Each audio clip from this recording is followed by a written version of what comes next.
The illusion of time. We like to believe we have time, that tomorrow will be the day we finally begin, when we'll write the book, take the trip, apologize, forgive, break free, become.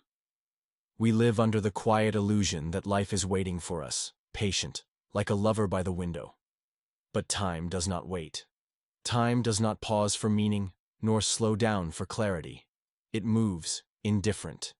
And one day, we wake up and realize we've spent years in the same place, chasing comforts instead of courage, distractions instead of depth.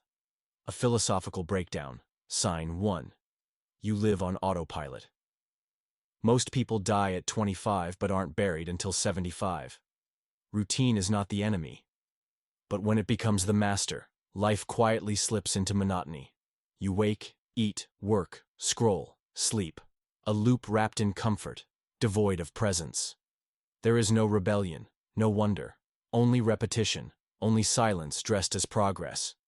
You forget what the sky looked like yesterday. You stop noticing the scent of rain.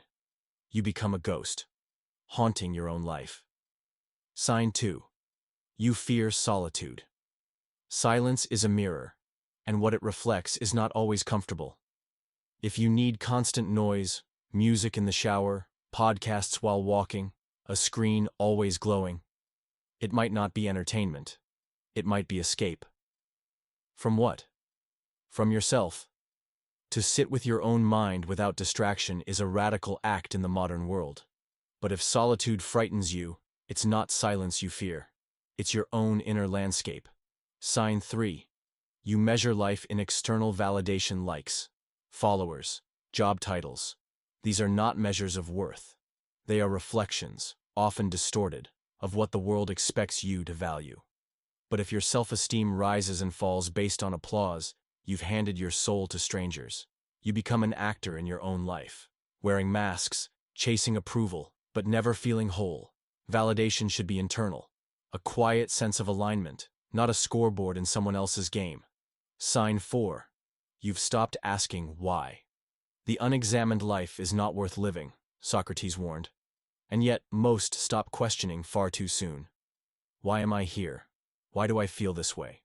Why do I want what I want?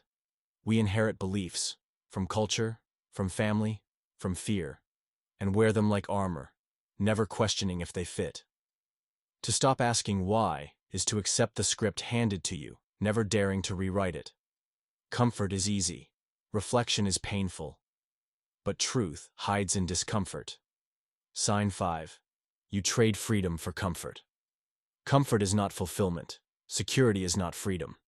Many choose the path of least resistance, the safe job, the quiet life, never risking, never leaping, never truly living. Because risk threatens the illusion of control. And comfort. Comfort whispers, you're okay just as you are. But it never satisfies. It sedates.